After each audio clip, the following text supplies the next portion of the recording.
Salut, c'est Jérôme et bienvenue dans Gimmick, notre format vidéo qui décrypte les looks. Alors pour ceux qui m'ont encore jamais vu à l'image, je travaille avec l'équipe Elito, Jordan, Nicolo et David et Benoît. Et je suis plus particulièrement derrière le format bobine, donc qui traite beaucoup de cinéma, le format pochette qui traite aussi de musique et vous connaissez peut-être aussi le format déclic qui interviewe un petit peu les créateurs de mode. Pour ce premier gimmick de l'année, je vous propose d'aborder un vêtement pas tout à fait comme les autres. Il est stylé pour certains, marrant, moche ou un peu ridicule pour d'autres. Le petit indice, c'est que j'en porte un en ce moment même. Alors je pense que vous avez deviné, on va parler de pull sans manches à tendance Fair Isle. Et pour changer un peu nos habitudes, je vous propose de vous emmener dans ma discothèque, puisque en fait on va regarder comment certains musiciens le portent. En attendant, vous pouvez mettre un petit pouce bleu, et puis musique maestro.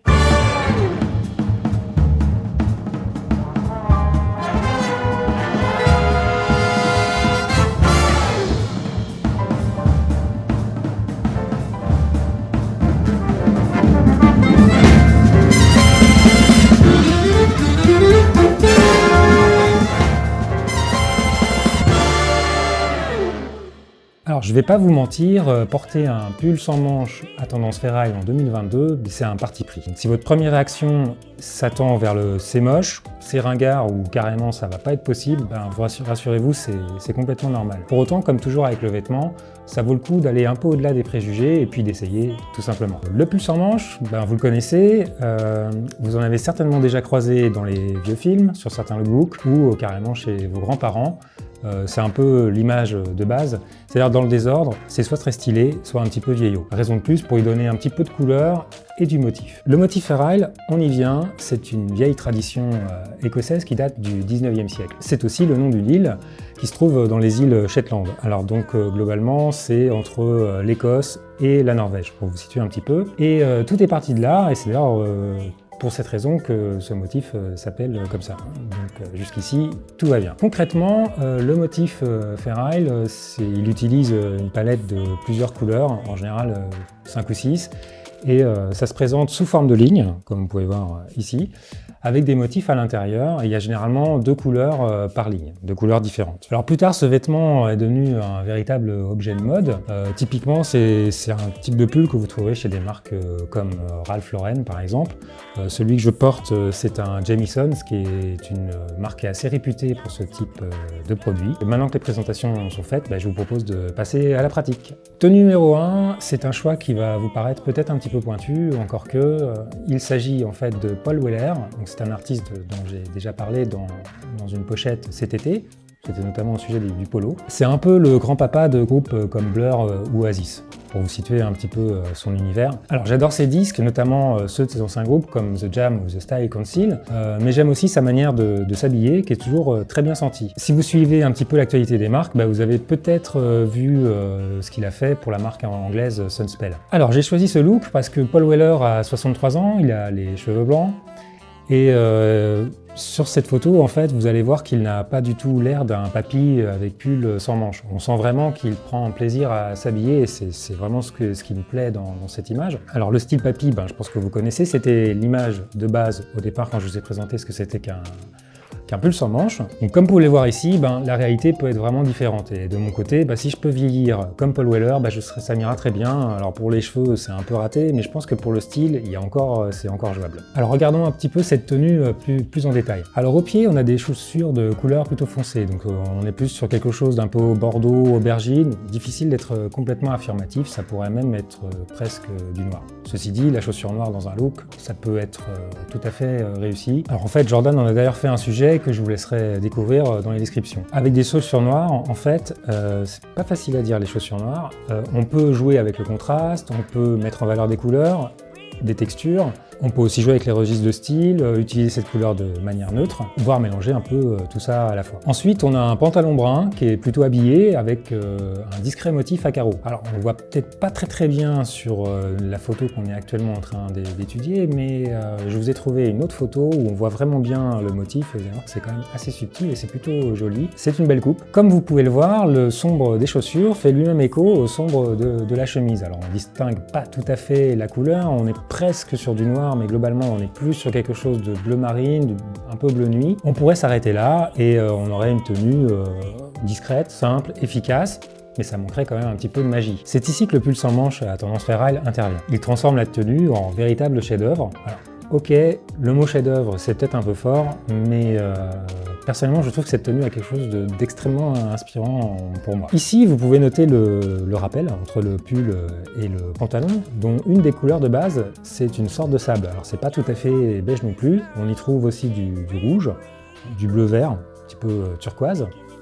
Et si on va plus loin, il y a aussi du bleu, mais c'est relativement discret. Alors ici, c'est le rouge et le turquoise qui donnent en majorité le côté coloré de ce pull. Et ce choix, il est probablement pas anodin. Pourquoi? Eh bien, parce que pour résumer, nous avons ici du sombre, la chemise, les chaussures, qui contrastent avec du moyen, donc en gros le brun sable qu'on retrouve sur le pull et le pantalon. C'est un contraste intermédiaire et le résultat, il est visible à l'image. C'est-à-dire que les teintes de brun sable, ils fonctionnent à la fois avec du bleu marine et du noir. Et si le pull Fairale, il est vraiment là pour dynamiter le tout, il crée dans le même temps une harmonie. C'est-à-dire que Paul Weller, il transmet ici une forme de sérénité avec un pull très coloré qui est presque funky. Et en gros, ce qu'on peut dire, c'est qu'ici, c'est quand même franchement la force tranquille. Question style. Alors, la tenue numéro 2, si je vous dis Yesterday, si je vous dis Penny Lane, si je vous dis Get Back, a priori, vous pensez plutôt aux Beatles et peut-être même à Paul McCartney. Alors, vous le voyez, moi personnellement, j'adore ce look. La photo, elle est facilement trouvable sur Pinterest. Elle a été prise en 68 dans l'appartement londonien de McCartney par le photographe Barry Latigan. Alors, excusez-moi pour mon accent anglais, je suis pas super doué. Mais ceci dit, les Beatles, à cette époque, ils sont à leur sommet créatif. Et question style, ils se sont franchement émancipés des costumes, des premiers costumes qu'ils avaient, qui étaient plutôt sobres, un peu typés étudiants. Si les Beatles vous passionnent, tout comme moi, je vous mets en description un petit article qui parle un peu du style du groupe, et notamment de leur chemise à motif. Mais on va revenir au pull sans manches. Alors j'ai choisi ce look parce que en fait le motif Fairale c'est presque une signature du style McCartney dans ces années-là. Alors pour être tout à fait honnête, on en trouve aussi chez John Lennon. Mais ici vous avez quand même un autre bon exemple de ce qu'il est possible de faire avec ce type de maille. Alors oui, c'est un style fort, ça on est d'accord, mais il est plutôt plus d'ailleurs que chez Paul Weller. Je vous propose d'analyser la tenue. Alors qu'est-ce qu'on a? On a une paire de souliers sans lacets. Ça pourrait être des doubles boucles, on ne sait pas très bien exactement, mais ça pourrait franchement aussi marcher avec des mocassins. Ils sont de couleur plutôt aubergine et c'est une couleur dont vous a déjà parlé Jordan bien des fois. C'est cool. On a quoi d'autre? On a des chaussettes blanches, alors ça c'est clivant, mais honnêtement franchement ici ça marche plutôt très bien. On a aussi un pantalon bleu marine à rayures, ici plutôt large si on en croit à l'ouverture de jambes. Typiquement ce genre de pantalon, moi ça me fait penser à une autre icône de style, Serge Gainsbourg, qui portait pas mal ce type de pantalon à rayures, notamment avec la veste associée. Alors de mémoire c'était un blazer croisé, mais je peux me tromper, et c'était donc dans les années 60-70. C'est pop, c'est frais, c'est très habillé. On peut noter que les chaussettes blanches, elles font discrètement écho aux rayures du pantalon, et vice versa. Ensuite, on devine une chemise bleue. Alors difficile de préciser exactement le type de matière, mais on pourrait de notre côté imaginer quelque chose en chambray par exemple. Ce qu'on peut voir, c'est qu'elle fait aussi écho au pantalon. Et pour conclure, ça c'est la pièce maîtresse, on a un pull sans manches à motif Fairale. La couleur dominante, vous le voyez, c'est clairement orange. Et c'est pas instinctivement une couleur très facile à porter, ça je vous l'accorde. Ce que nous apprend McCartney ici, c'est que ça marche plutôt bien avec les nuances de bleu. Et en fait, ça matche aussi très bien avec la couleur des chaussures. Il y a comme un triptyque de couleurs, c'est-à-dire du blanc, du bleu, quelque chose orange, un peu aubergine, qui est cassé par le côté multicolore du pull. Qu'est-ce qui fonctionne dans cette tenue au juste? Eh bien, elle révèle tout le potentiel du pull sans manches à motif Fairale. Si vous retirez le pull, en fait, vous obtenez, comme chez Paul Weller, une tenue résolument classique. On ajoute un blazer, un manteau et basta. On a une tenue habillée, élégante, simple, efficace, mais le pull sans manche, en fait, il emmène la tenue carrément ailleurs. In the sky with diamonds, comme dirait la chanson. Et il y a deux raisons à cela. Alors la première, c'est que la puissance des couleurs, elle capte, comme dirait tout de suite, l'attention. Et dans le même temps, ce qu'on peut noter à l'image, c'est qu'il y a une certaine harmonie avec le bleu, le blanc, l'aubergine et des autres vêtements. Tout ça adoucit, en fait, d'une certaine manière, l'ensemble. On peut aussi ajouter un jeu bienvenu au niveau des lignes, verticale sur le pantalon, horizontale sur le pull. C'est un détail, mais ça ajoute quand même un petit truc en plus. Bref, vous commencez un peu à voir la ficelle. Le pull sans manches ici, c'est un véritable gimmick, c'est-à-dire qu'il déclenche un truc qu'on pourra trouver au choix too much, rigolo ou carrément irrésistible. Alors moi, de mon côté, je choisis cette dernière option. Mais je vous propose tout de suite d'enchaîner avec le look numéro 3. On change carrément de registre, plus fantasque, plus lunaire. C'est une tenue de Philippe Catherine qui est issue de son compte Instagram. Alors à ses côtés, vous pouvez voir la réalisatrice Valérie Donzelli et le personnage un peu bizarre qui est à droite, il s'appelle Le Solitaire. C'est une œuvre tout en spaghetti de Théo Mercier. Bon alors j'avoue, j'ai un faible pour Philippe Catherine et pour sa musique que je suis depuis 1992. Et on peut dire qu'avec au fil du temps, son style il a quand même pas mal changé. Vous vous souvenez peut-être des sous-pulls roses de l'époque Luxor, j'adore, quand il était en sous-pull rose et en slip. Et bien ici, c'est une tenue beaucoup plus récente qu'on voit ici, qui croise un peu le classicisme des débuts, la tendance un petit peu éducation anglaise, avec quelque chose de plus original, sans être complètement farfelu non plus. Alors regardons tout ça un petit peu plus en détail. Alors qu'est-ce qu'on a ici? On a un pantalon bordeaux, a priori un 5 poches en toile, mais on aurait tout aussi bien pu pousser le curseur à fond en allant vers du velours côtelé par exemple. Pour ceux qui me découvrent, sachez que le velours, c'est simple, c'est mon techwear à moi. Et en bas, qu'est-ce qu'on a en bas? En fait, on ne sait pas. Disons que tout est possible. On pourrait mettre une paire de boots, des derbies, des mocassins, voire même carrément des sneakers, en partant sur une couleur noire par exemple pour les souliers et blanc pour les baskets par exemple. Alors avec cette couleur de départ, le bordeaux, je vous avoue, on prend quand même quelques risques, c'est pas une couleur très simple selon moi à associer, mais bon, il se trouve que Philippe Catherine, il s'en sort ici par une pirouette. Si on continue un petit peu le décryptage de ce look, on voit une chemise blanche, elle est plutôt classique, un grand col, elle est portée avec une cravate pas trop fantaisiste. En revanche, elle n'est pas parfaitement nouée. On voit qu'elle baille un petit peu sous le col de la chemise. Alors, est-ce que c'est une faute de style ou un brin de nonchalance? De mon côté, je dirais que c'est très bien comme ça. Inutile de faire trop guindé avec un pull à tendance ferraille, ou si on s'appelle Philippe Catherine. Comment c'est possible de s'en sortir avec ce point de départ-là? Eh bien, je vous dirais que tout tient dans l'équilibre des couleurs. On voit des touches de jaune, de blanc, de violet, ça permet d'harmoniser la tenue, qui pourrait vite devenir compliquée sans la magie de ce pull. D'ailleurs, il fait le rappel avec le pantalon. Et oui, c'est un peu la même idée sur ce look que sur celui de Paul Weller, c'est même un gimmick. On fait matcher la couleur de base du pull avec celle du pantalon. Au final, on obtient, comme vous le voyez, une tenue habillée, mais pas trop, qui est vraiment très british dans l'esprit. Alors moi, c'est un truc que j'adore personnellement. Et ce qui me permet, pour le coup, de rappeler que le pull sans manches à col V, qu'il soit ferraille ou pas, il s'accorde très bien avec chemise et cravate. Ceci étant dit, d'autres voies sont possibles et ça, on y reviendra un petit peu plus tard. Tenue numéro 4, oui, vous rêvez pas, c'est une grande première. Vous voyez de la K-pop dans Gimmick. Alors pourquoi de la K-pop? Je vais être honnête, d'abord parce que ça me permet de tordre mes propres préjugés. Honnêtement, moi, je connais pas très bien le phénomène BTS, je sais juste qu'ils font danser la planète entière, que l'univers de la mode leur est pas tout à fait étranger, notamment avec des marques comme Ralph Lauren ou Burberry. Ils ont aussi défilé chez Vuitton. Et par contre, comme beaucoup, j'ai cette image un petit peu superficielle de boys band 2.0 ou 3.0, je sais plus trop où est-ce qu'on en est. Mais ça, c'était avant que je me plonge dans un top de fin d'année du Guardian, qui est un journal sérieux.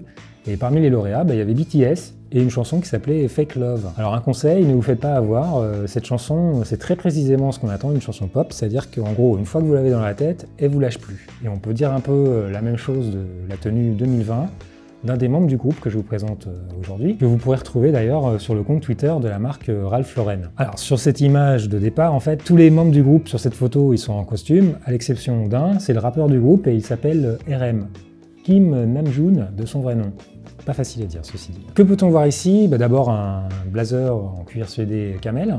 C'est un choix qui est assez osé, en tout cas un peu courant et qui décontracte d'entrée la tenue. Le principe d'ailleurs c'est le même que pour les chaussures en cuir suédé. Vous avez une matière qui tire la tenue habillée vers un peu plus de casual. En dessous, on distingue une chemise blanche et une cravate motif discret. C'est le même topo que pour Philippe Catherine en fait, sauf que la cravate, elle est bien nouée. La couleur dominante de la cravate, c'est le bleu, avec possiblement, je dis bien possiblement, de discrètes touches de rouge ou de bordeaux. Par-dessus, qu'est-ce qui se passe? Il ajoute un pull ferraille sans manches multicolore, il est très beau.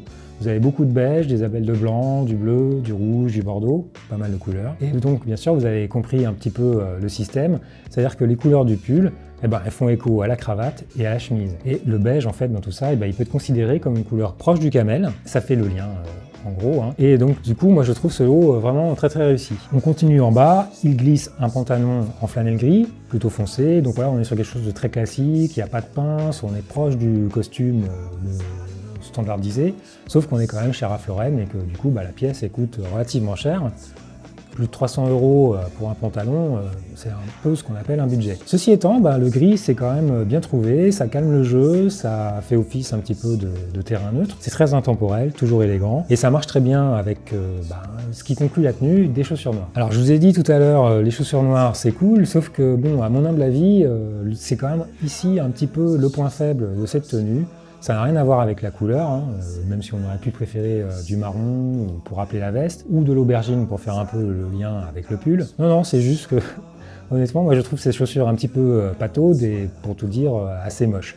Ça n'engage que moi, bien sûr. Ceci dit, la tenue, elle affiche une certaine finesse, on voit que les matières utilisées, elles manquent pas de caractère, vous avez de la laine, du cuir sédé, de la flanelle. Il y avait moyen de conclure avec une belle paire de mocassins ou des brogues, par exemple. En revanche, tout le reste, il est parfait et vraiment très inspirant. Alors, on n'en a pas parlé jusqu'ici, mais côté veste et manteau, il y a plusieurs options. Outre le très beau blazer qu'on voit chez BTS en cuir sédé, on peut tout à fait imaginer un pull Fair Isle avec des blazers en flanelle, en velours, vous savez que j'aime ça.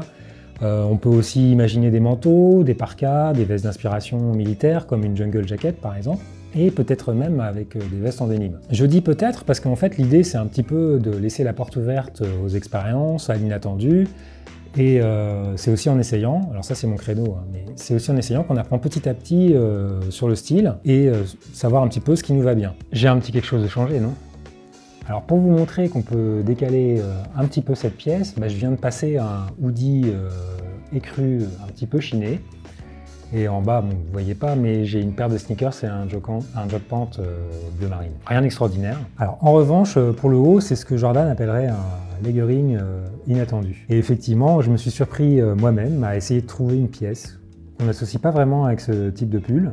Alors moi je trouve que les couleurs elles se répondent bien, c'est confortable, c'est plutôt fun.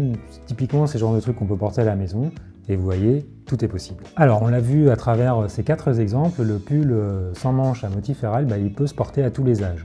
Et puis honnêtement, c'est pas si moche que ça, si. Alors en creusant un peu, bien sûr, il y a certainement matière à se passionner un peu pour son histoire, ses motifs particuliers, mais surtout, en fait, ce que vous pouvez retenir, c'est qu'il peut être un allié de choix pour votre style. Selon moi, c'est un petit peu comme un curseur. C'est-à-dire que vous poussez dans un sens et vous dynamiterez vos tenues, comme on a pu voir avec Paul McCartney. Si vous poussez dans l'autre sens, vous pourrez au contraire les harmoniser subtilement, grâce justement aux différentes couleurs qui composent ce type de pull. Alors quant à l'exemple BTS, c'est du BTS, c'est-à-dire que c'est une sorte de phénomène qui nous rappelle, ceci étant, l'existence du blazer en cuir sédé et son mariage réussi avec le Fair Isle. Voilà, c'est terminé pour cet épisode de Gimmick. J'espère que cette vidéo vous a plu, qu'elle va vous donner envie de porter le pull sans manches à motif Fair Isle. Comme toujours, n'hésitez pas à vous abonner, à mettre un petit pouce, laisser un commentaire, et puis moi je vous dis à la prochaine. Salut!